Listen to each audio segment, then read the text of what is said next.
পরামর্শ দিয়েছে।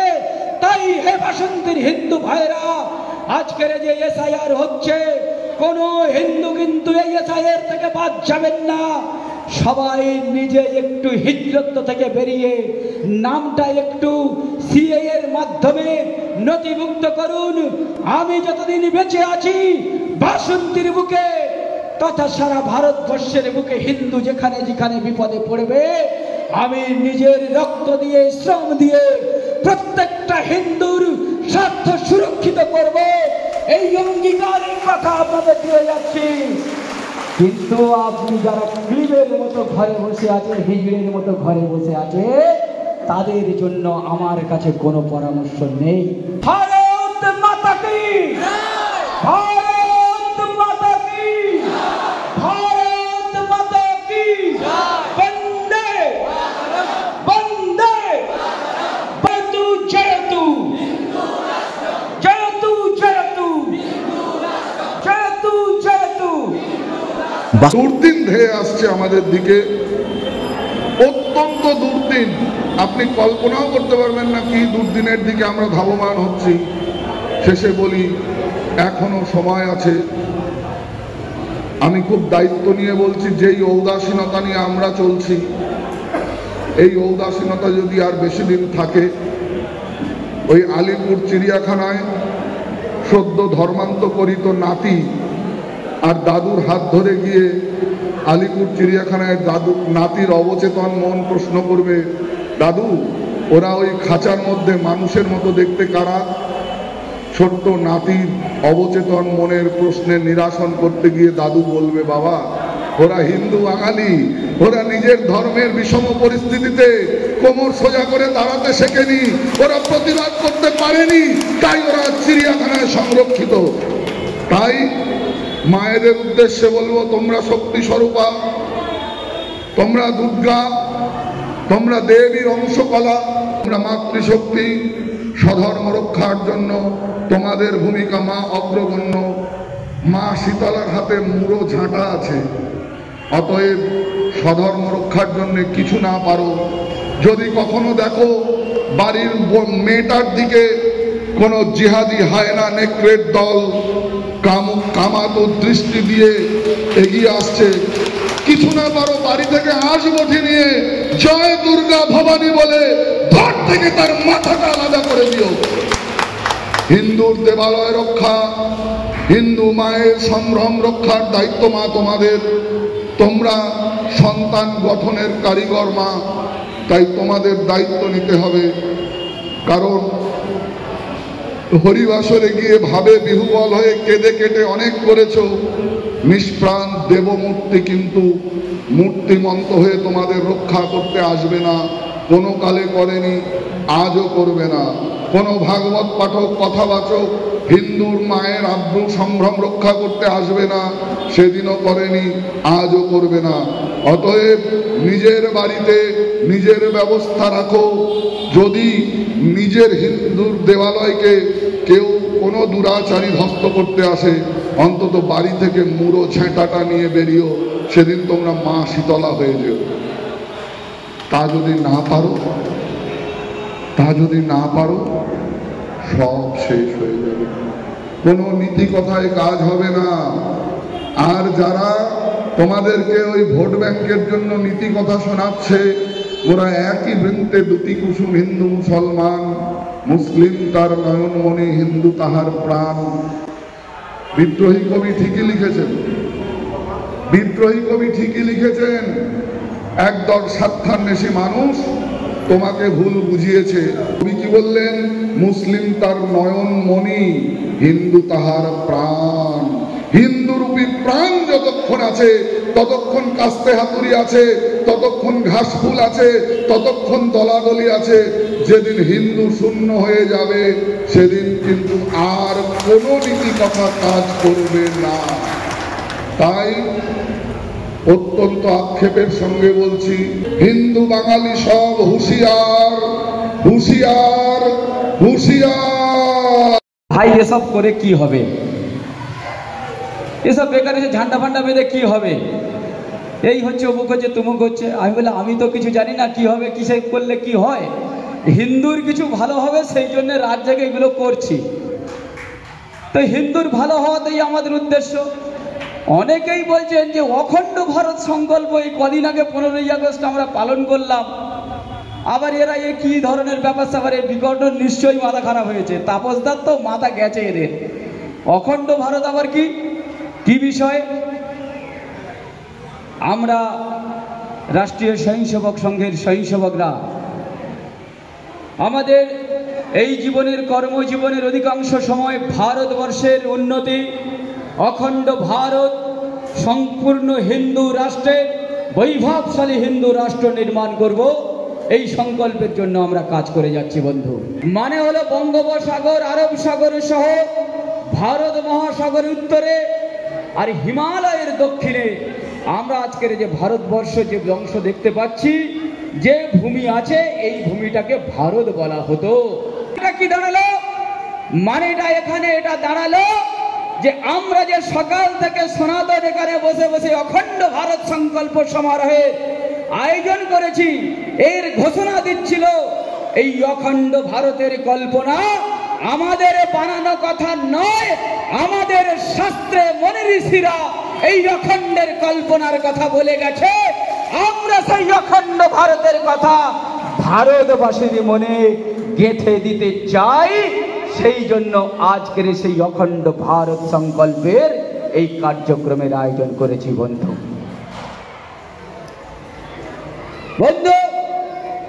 তাহলে কি হলো? যে অখণ্ড ভারতের তাহলে দেখে নেই কোথায় কোন দেশ অবস্থিত। 1876 খ্রিস্টাব্দ কোন দেশ গেছে? যে দেশে আপনারা এই কার্তিক মাস আসলে আপনারা সবাই রামায়ণ মহাভারত পাঠ করবেন, ঘরে ঘরে জায়গায় জায়গায় মাইক লাগিয়ে আমরা সবাই কিন্তু মহাভারত পাঠ করব। তার মধ্যে প্রমুখ চরিত্র গান্ধারী। গান্ধার যে প্রদেশ, সুবলের রাজত্ব, শকুনি যেখানে রাজা ছিল, সেই রাজত্বের রাজকন্যার নাম ছিল কি? গান্ধারী। তাহলে এই গান্ধারী যেখানকার প্রদেশ, যে প্রদেশ তার নাম ছিল গান্ধারী, বর্তমানে হয়েছে আফগানিস্তান। কবি গান গেয়ে গেছে, কাশ্মীরি হতে কন্যাকুমারী, গান্ধারী হতে ব্রহ্মদেশ, সেই তো মোদের ধ্যানের ভারত, সেই তো মোদের পুণ্য দেশ। তাহলে গান্ধার কোথায়? 1876 খ্রিস্টাব্দে এই গান্ধার প্রদেশ আমাদের থেকে আফগানিস্তান পরবর্তীকালে নাম গ্রহণ করে। আফগানিস্তান আমাদের থেকে আলাদা হয়ে যায়। 1914 খ্রিস্টাব্দে তিব্বতকে আমাদের থেকে আলাদা করে দেওয়া হয়। 1937 খ্রিস্টাব্দে মায়ানমারকে আমাদের থেকে আলাদা করে দেওয়া হয়। আর আমাদের থেকে আলাদা হয়ে যায় একটা রক্তাক্ত ইতিহাসের মধ্য দিয়ে লক্ষ লক্ষ মানুষের উজাড় করে দেওয়া ঘর, সংসার, আত্মসম্মান, নারীর অধিকার, নারীর সম্মানকে খণ্ড বিখণ্ড করে দিয়ে 1947 সালের 15ই আগস্টে আমরা খণ্ডিত ভারতের স্বাধীনতা পেয়েছিলাম। আমাদের প্রিয় মাতৃভূমি। সকালে এখানে গান বাইছিল, এই দেশেতেই জন্ম যেন এই দেশেতেই মরি। আমাদের এই প্রিয় মাতৃভূমি, এই ভারতবর্ষকে ত্রিখণ্ডিত করে দেওয়া হয়েছিল 1947 সালের 14ই আগস্ট রাত 12টার সময়। পরবর্তীকালে আমরা কি করলাম? পরবর্তীকালে আমরা আনন্দ সহকারে 15ই আগস্ট পালন করি। 15ই আগস্ট পালন করি কেন? যে আমরা নাকি স্বাধীনতা পেয়েছি। আমার কাছে অবশ্যই আমরা একটা ক্ষমতার হস্তান্তর হয়েছে, কিন্তু বন্ধু আপনি একবার স্মরণ করে দেখুন, মনে করে দেখুন, যেদিনকে আপনার মাকে হত্যা করে দেওয়া হবে, যেদিনকে আপনার মায়ের হাত কেটে নেওয়া হবে, আপনার মায়ের পা কেটে নেওয়া হবে, সেই দিন কেটে গিয়ে আপনি আনন্দ উৎসব পালন করবেন নাকি দুঃখ পালন করবেন? এই দিনটা কিন্তু আমাদের কাছে আনন্দ উৎসবের দিন নয়। আমার প্রিয় মাতৃভূমি এই ভারতবর্ষকে ত্রিখণ্ডিত করবার যে ষড়যন্ত্র, সেই ষড়যন্ত্রের দিন। তার ফলে কি হয়েছিল বন্ধু? মনে রাখুন, এই ইতিহাস আপনাকে কেউ বলবে না, কারণ এই ইতিহাস বলবার জন্য বুকের মধ্যে যে সাহস দরকার হয়, এই ইতিহাস বলবার জন্য যে নিজের স্বার্থ বিসর্জন দিয়ে দেশের স্বার্থকে বড় করতে হয়, সেই শিক্ষা যাদের মধ্যে নেই তারা কিন্তু আপনাকে এই ইতিহাস বলবে না বন্ধু। বন্ধু, এইরকম একটা দিনে আপনি মনে করুন, আমরা এখানে মায়েরা অনেক সংখ্যায় আছি, আমরা সবাই মা সতীর 51 পীঠের কথা বলি, যে আমাদের মা সতী যখন দেহত্যাগ করেছিল স্বামী নিন্দা সহ্য না করতে পেরে, একান্নবার সেই সময় নারায়ণ সেই সময় তার 51টা খণ্ড করেছিল। এই 51 পীঠের কথা আমরা বলি, কিন্তু আপনারা কি জানেন মা, যেখানে আমাদের মায়ের সতীর মস্তিষ্ক যেখানে পড়েছিল সেটা মরু তীর্থ হিংলাজ, সেটা আজকের কোথায়? সেখানে কিন্তু আপনার আমার যাওয়ার অনুমতি নেই। আপনি যদি মরু তীর্থ হিংলাজে যেখানে মা সতীর দেহ করে মস্তিষ্ক পড়েছিল সেখানে সেই জায়গা দর্শন করতে যান, আপনাকে পাসপোর্ট ভিসা করে যেতে হবে, কারণ সেটা আমাদের শত্রু দেশ পাকিস্তানের মধ্যে পড়ে গেছে। আপনি কি জানেন মা, যে ঢাকেশ্বরী মন্দির যেখানে একটা অন্যতম সতীপীঠ, সেই ঢাকেশ্বরী মন্দির আজকের কোথায়? সেই ঢাকেশ্বরী মন্দিরও কিন্তু বাংলাদেশের মধ্যে, ওখানে কিন্তু আপনাকে যেতে গেলে পাসপোর্ট ভিসা করে যেতে হবে। আমরা এই যে শ্রাবণ মাসে ভোলে বাবা পার করে গা ত্রিশূলধারী চরণের সেবা লাগে, বাবা মহাদেব আমরা যে ভোলে বাবা বলে বলে শ্রাবণ মাসে বাবার মাথায় জল ঢাললাম, কিন্তু বাবা সপরিবারে ভোলেনাথ সপরিবারে যেখানে বসবাস করে সেই তিব্বত, সেই হচ্ছে কৈলাস পর্বত যেখানে ভোলে বাবার বাসস্থান, সেখানেও কিন্তু 5 বছর ধরে কৈলাস মানসরোবরের দর্শন কিন্তু বন্ধ হয়ে আছে, কারণ সেটা আলাদা প্রদেশে পড়েছে, ভারতবর্ষের অংশীভূত নেই। বন্ধু, আমাদের গুরু গোবিন্দ সিং এর যিনি হচ্ছে আদি পুরুষ, আমাদের গুরু নানক দেব যেখানে জন্মগ্রহণ করেছিলেন, শিখ ধর্মের প্রতিষ্ঠাতা নানকানা সাহিব, সেই নানকানা সাহিব কিন্তু আজকের ভারতবর্ষের অঙ্গভূত নয়, সেটা কিন্তু আজকের পাকিস্তানের মধ্যে। যে রমনা কালীবাড়িতে ধুমধামের সঙ্গে পার বাংলা বাংলা ভাষাভাষী মানুষের মিলবন্ধন হতো, সেই রমনা কালীবাড়ি কিন্তু বাংলাদেশে, সেখানে কিন্তু ওই 71 সালে রমনা কালীবাড়ির উপরে ওই পাকিস্তানের রাজাকার বাহিনী কামান দেখে ওই রমনা কালীবাড়িকে ধ্বংস করে দিয়েছিল বন্ধু। আরো শুনলে অবাক হবেন, যে স্বাধীনতার জন্য আমরা স্বাধীনতা দিবসের 79 বছর আজকের পালন করলাম, ওই স্বাধীনতা বর্ষে যেখানটায় আমার রাজগুরু সুখদেব ভগৎ সিং আর গানে গেয়ে ফাঁসির মঞ্চে চলে গেল, বলল মেরে রং দে বাসন্তী চলা, হে আমার গেরুয়া পতাকা তুমি আমার অনুপ্রেরণা দাও, যাতে আমি দেশের জন্য ধর্মের জন্য আর বলিদান দিতে পারি। সেই আজকের লাহোর সেন্ট্রাল জেল, সেই লাহোর সেন্ট্রাল জেলে কিন্তু ভারতবর্ষের পতাকা ওড়ে না বন্ধু। আমরা যখন এখানে স্বাধীনতার 79 বছর পালন করছি, তখন কিন্তু ওই রাজগুরু সুখদেব ভগৎ সিং এর যেখানে শাহাদাত ভূমি, যেখানে তাদের যেখানটায় পুড়িয়ে দেওয়া হয়েছিল রাতের অন্ধকারে, ওই রাতের অন্ধকারে যখন 77 আমার রাজগুরু ভগৎ সিং সুখদেবের যখন জ্বালিয়ে পুড়িয়ে শেষ করে দেওয়া হলো তাদের বডিটাকে, তাদের মৃতদেহটাকে, আর সেই যে আজকের ওই যে 77 যেখানে ওই পুণ্যভূমি রাজগুরু সুখদেব ভগৎ সিং এর সেই শাহাদাত ভূমি, সেটাও কিন্তু আজকের শত্রু দেশের মধ্যে, সেটাও কিন্তু সেখানটায় ভারতের ভারতের তেরঙ্গা রঞ্জিত জাতীয় পতাকা ওড়ে না বন্ধু। বন্ধু, আজকের যেখানটায় মাস্টারদা সূর্য সেন, আমরা ঘরে ঘরে ইতিহাস পড়াই, মাস্টারদার ইতিহাস পড়াই, সূর্য সেনের ইতিহাস পড়াই। এই যে মাস্টারদা সূর্য সেনের সেই চট্টগ্রামে কিন্তু আজকের স্বাধীন ভারতের জাতীয় পতাকা ওড়ে না।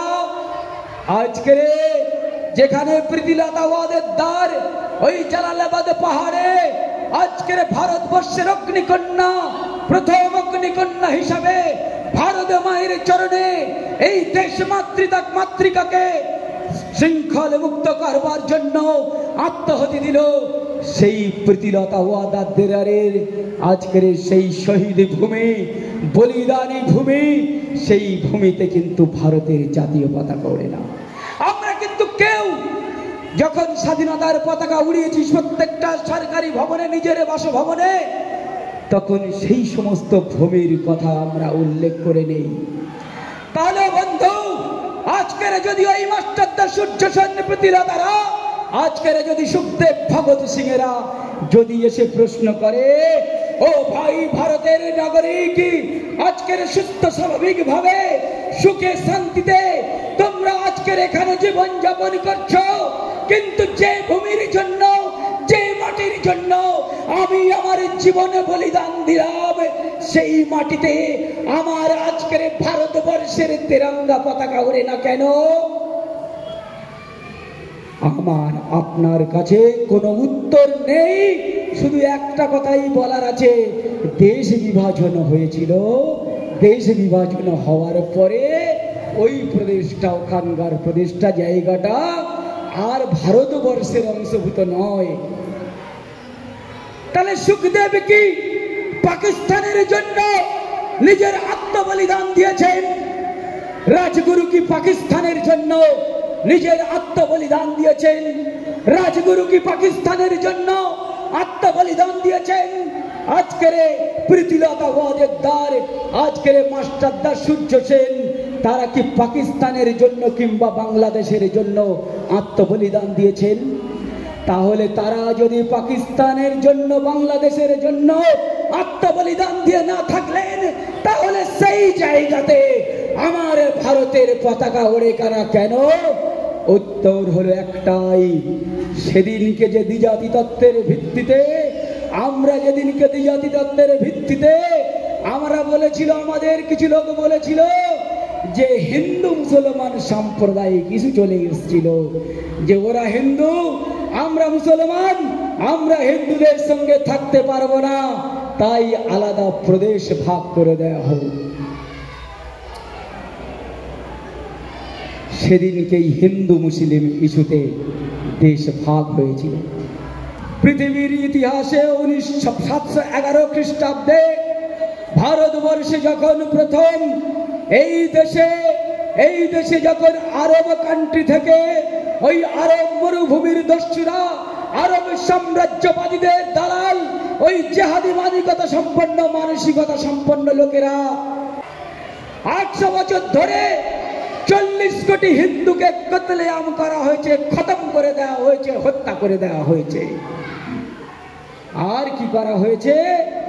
এখানকার আমাদের ঘরের মা বোনেদের তুলে নিয়ে গিয়ে, হিন্দু মেয়েকে এখান থেকে তুলে নিয়ে, ভারত থেকে তুলে নিয়ে গিয়ে আরবের দাস বাজারে তুলে নিয়ে গিয়ে বলা হচ্ছে, ভাই এটা ব্রাহ্মণের মেয়ে, এই মেয়েটির দাম 10 দিনার, এইটা ক্ষত্রিয়ের মেয়ে, এই ক্ষত্রিয়ের মেয়ের এর দাম হচ্ছে 8 দিনার, এটা বৈশ্যের মেয়ে, এটা শূদ্রের মেয়ে, এটা 4 দিনার 5 দিনার করে আমার আপনার ঘরের এই ভারতের সনাতনী হিন্দু পরম্পরার মেয়েদেরকে তুলে নিয়ে গিয়ে আরবের দাস বাজারে উলঙ্গ করে বিক্রি করে দেওয়া হয়েছে। বন্ধু, আরবের দাস বাজারে উলঙ্গ করে এইভাবে বিক্রি করা হয়েছে। আজকে যারা এখানে সেকুলারিজমের গান গায়, আজকের যারা এখানে সেকুলারিজমের গান গায়, যারা জেহাদি মানসিকতার বিরুদ্ধে লড়াইতে অংশগ্রহণ করছে না, অ্যাওয়ারনেসে অংশগ্রহণ করছে না, আজকের যদি তার বাড়ির মেয়েটিকে ওই রকম উলঙ্গ করে রাস্তার উপরে দাঁড় করিয়ে মিনারে দাঁড় করিয়ে বিক্রি করা হতো, তখন সে কি বলতো? তখন বলতো না না ঠিক আছে, সেকুলারিজম জিন্দাবাদ, সেকুলারিজম জিন্দাবাদ, আমার বাড়ির মেয়েটার ইজ্জত নিপাত যাক? নিশ্চয়ই বলতে পারতো না। আমরাও তাই ওই জিহাদি মানসিকতাটাকে মেনে নিতে পারছি না। লাভ জিহাদের মাধ্যমে হাজার হাজার হিন্দু মেয়েকে ফুসলে ফাসলিয়ে নিয়ে গিয়ে মুসলিমকে ধর্মান্তরিত করে নেওয়ার যে নামে আজকের প্রতারণা চলছে, এর বিরুদ্ধে আমরা আওয়াজ তুলেছি বন্ধু, এর বিরুদ্ধে আওয়াজ তুলেছি। আর আমাদের সংঘ দ্বিতীয় সরসংঘ চালক পরম পূজনীয় গুরুজি কি বলেছেন যে দেশ বিভাজন ইতিহাস বদলায় কিভাবে? মানুষের মানসিক শক্তির উপরে দাঁড়িয়ে ইতিহাস বদলায়। আমরা 1947 সালে দেশ বিভাজনের দাবিটাকে মেনে নিয়েছিলাম, আমরা মানসিক শক্তিতে পরাজিত হয়েছি। কিন্তু যেদিনকে আমরা মানসিক শক্তিতে বলিয়ান হয়ে আমরা আবার দাঁড়িয়ে বলবো যে ভারতবর্ষ অখণ্ড হবে, বৈভবশালী হিন্দু রাষ্ট্র নির্মাণ হবে, পৃথিবীর কোন শক্তি নেই ভারতবর্ষকে হিন্দু রাষ্ট্র হওয়ার থেকে আটকাবে। আমাদের দাবি হিন্দু রাষ্ট্র, অখণ্ড হিন্দু রাষ্ট্র, সেটা আমরা আদায় করবো বন্ধু। আমরা গীতাতে শিখেছি হতবা প্রাপ্যসে স্বর্গম, ধর্মের যুদ্ধে যুদ্ধ করে যদি আমার জীবন যদি চলে যায় আমি স্বর্গ লাভ করব, আর যদি আমি এই পৃথিবীতে জয় লাভ করি পৃথিবীতে ভোগ করব। ভগবান কৃষ্ণই আমাকে এই পরামর্শ দিয়েছে। তাই হে বাসন্তীর হিন্দু ভাইরা, আজকের যে এসআইআর হচ্ছে, কোন হিন্দু কিন্তু এই এসআইআর থেকে বাদ যাবেন না। সবাই নিজে একটু হিজরত থেকে বেরিয়ে নামটা একটু সিএ এর মাধ্যমে নথিভুক্ত করুন। আমি যতদিন বেঁচে আছি বাসন্তীর বুকে তথা সারা ভারতবর্ষের বুকে হিন্দু যেখানে যেখানে বিপদে পড়বে, আমি নিজের রক্ত দিয়ে শ্রম দিয়ে প্রত্যেকটা হিন্দুর স্বার্থ সুরক্ষিত করব, এই অঙ্গীকারের কথা আপনাদের দিয়ে যাচ্ছি। কিন্তু আপনি যারা ক্লিবের মতো ঘরে বসে আছে, হিজড়ের মতো ঘরে বসে আছে, তাদের জন্য আমার কাছে কোনো পরামর্শ নেই। আজকের এই ক্ষুদ্র বক্তব্যের মধ্য দিয়ে আমার বাণী আমি গুরুচরণে বিরাম দিচ্ছি। সবাই হাত তুলে একসঙ্গে বলবেন, ভারত